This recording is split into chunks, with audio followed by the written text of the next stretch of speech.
Episode 2 of Planet Earth is about mountains. So mountains are a habitat that we saw in Planet Earth 2 as well, which was a really good episode, so it's interesting to compare how the two series handle this subject. This episode opens up with one of the very few shots of a human being in the whole series, where we see a man climbing a mountain, and Attenborough describes how we often think of ourselves as conquering mountains, climbing, getting to the top of a mountain is seen as, this is great feat, but in reality, we are strangers. We are not equipped to deal with life in the mountains, life in that altitude, in those really harsh conditions, and the truth of the matter is that very few animals actually are, and that's what this episode does very well. It explains this habitat is not an easy place to live. It's only really the hardest of animals can actually live there.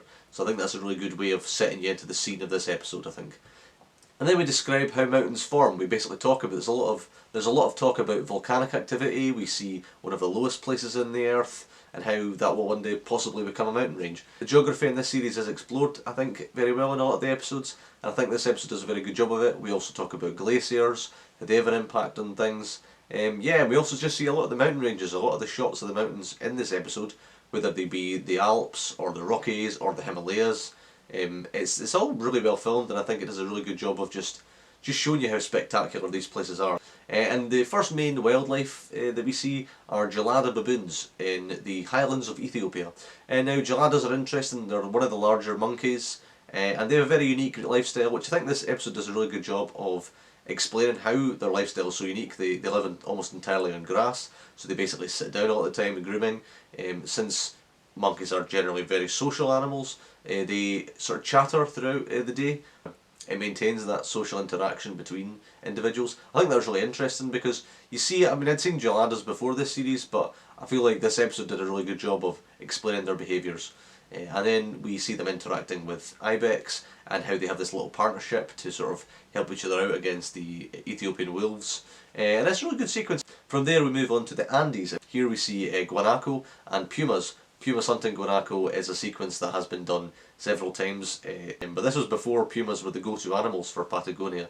And we do see a puma hunt. Again, it's not as well filmed as I think Seven Worlds, One Planet. It's not as in-depth as that, but it's really good. Again, it was before this became a popular bit of filmmaking, so to see it here in probably the most popular wildlife series ever made is quite interesting, I think. We explore the Rocky Mountains as well. So here we talk about bears. We see grizzly bears emerging from their den, and it's good. It's kind of similar to the polar bears in the last episode, but that's because they're both bears emerging from a den. They're going to be pretty similar, but it's quite interesting. What's more interesting is seeing the grizzly bears that have ascended higher up into the Rockies, which are crumbling as well, which is an interesting thing. All these grizzly bears are travelling quite high up the mountains, and there's no obvious reason, but it turns out they're there to eat moths, so this is quite a pivotal point in their stage of the year. They need to fatten up, and moths are quite fatty, and there's loads of them there. After that we get some stunning footage of the Alps and some glaciers, and then we move on to the Himalayan range. Basically the rest of the episode is set in the Himalayas, and that makes sense because it's the biggest mountain range, it's the most intimidating mountain range, it's the mountain range that has claimed the most lives historically.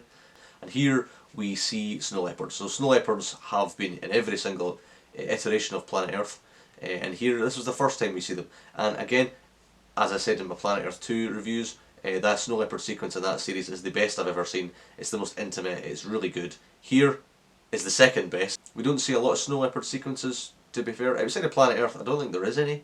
But here we see the snow leopard mother and her cub trying to survive the harsh winter, because they're filming in the winter as well. Like, it is pretty harsh, it looks pretty rough.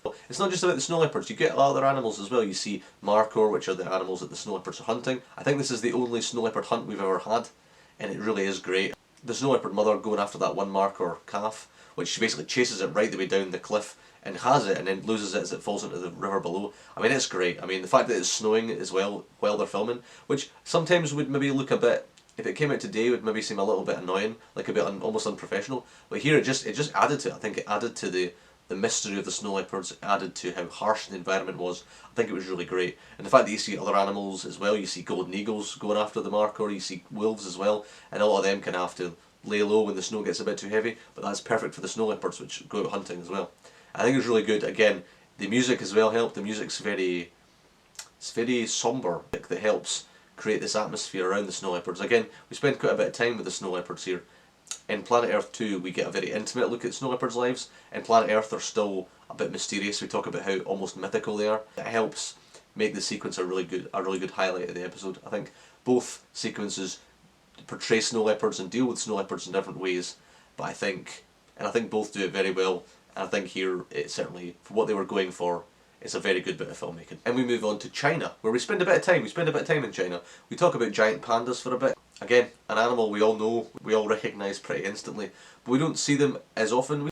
We see this mother panda with her cub, and it's interesting just watching the stages of how the cub develops. You see it basically in its den. It's almost like a little jelly bean. It's blind. Even when it gets a bit bigger, it's quite a cute little, obviously it's a baby panda. Of course, it's going to be cute. It's just nice to see it, I think. And even then, when we see this nice footage of the panda cub, just kind of playing with its mum just nursing it. They still talk about how unlikely it is that that cub will ever reach adulthood. It brings you right back to the harsh realities of nature, which this series does very well. Whilst we're in China, we see a lot of other things as well. We see golden snub-nosed monkeys, another animal that really became a bit of a household name after 7 Worlds, 1 Planet. We see some pheasants, we see a lot of birds in China, and we see red pandas. The series do say that it used to be considered a type of raccoon and is now considered to be like a small bear. Red pandas are kind of understood currently just to be their own thing within the sort of order Carnivora. We see a bit more of the Himalayas. We talk about this sequence, which I don't think I remembered being as tense as it was the last time I watched this series, but it absolutely was. That is the cranes, the demoiselle cranes trying to cross the Himalayas. Basically, I'm pretty sure it's Mount Everest. They don't actually say Mount Everest, to my recollection, but it clearly is Mount Everest. They talk about it being the highest mountain that they have to cross when they cross the Himalayas, which is, I mean, it is crazy. We think of all the people that have climbed Mount Everest and people that have died or been injured in the process, and how, really trying that is. I mean, these birds, I think, go through it every bit as much as the people do. You can really see them struggling. They try and get over the mountain a few times. They just can't get over it. It's too difficult. The airs. You think about it. I mean, you think about birds. They live in the air. They're not gonna be as beholden to the same things we are when we're up there. Like with altitude sickness. The lack of oxygen. But no, they clearly are. I mean, you see them getting to the top when they get to the top of the mountain. They clearly are struggling. Like, you can see they're in pain.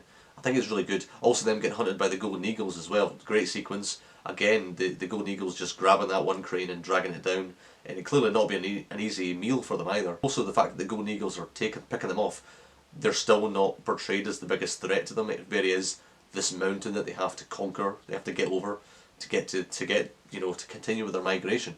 And when they eventually do get over, you do feel like they've achieved something. I think it was just a great way to end the episode. I think also the way they end the sequence is they say, Amber talks about how, the cranes have finally conquered this mountain, but like everyone else that's a visitor to these peaks, they dare not look back.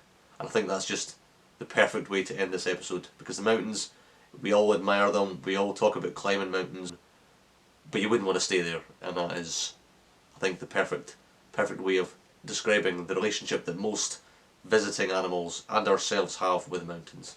I think it's a really good way of ending it. And then we get the making of sequence. Now, I think this sequence is great. I really like the making of sequence here. We get a few people trying to film the snow leopards. We see Doug Allen, who's another pretty recognisable cameraman. He's also from Scotland, another person, representing the homeland. He's also from the same county as me. He's great. Again, him going a little bit mad to try to film the snow leopards is pretty fun. It was more fun is actually watching the guys who had to go back and film in the sort of mountains in Pakistan where there was a lot of civil unrest at the time. Al Qaeda were rumoured to be hiding out there. You see the dangers they're in.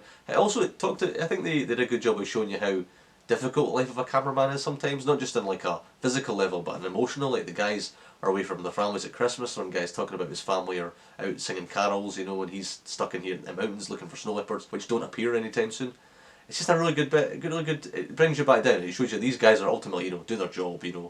As much as this is clearly something they all love doing, it's definitely has its ups and downs. I think that it's really good that they highlighted that. I think people don't think about that as much. And again, when they found the snow leopard, it's great. Again, I feel like this was kind of back in the days where they were first doing the making of the diary sequences. They put a lot into them, I think. But no, I really like this episode. This episode was great. I really liked it. Again, I feel like other episodes that have handled mountains kind of show you make them into be nice, idyllic places almost. In this episode, we very much go down these are harsh, difficult places to live angle. And I think that's great. The highlights. The snow leopards amazing, the cranes are amazing, the pandas are like, again, There's not too much in the series I don't, from what I remember, I don't like. It's just great. I think, yeah, really good episode. As ever, feel free to like, comment and subscribe, or don't. You know, as I keep saying, you don't need to. And most of you, to be fair, are following that advice. So you know, respect. The next episode's about freshwater, if I remember correctly. So I'll be doing that. Unless it isn't that, and it's a different episode, in which case, you know, I'll be doing something else. Who knows? But no, look forward to watching whatever the next episode is, and I'll see you next time, and goodbye.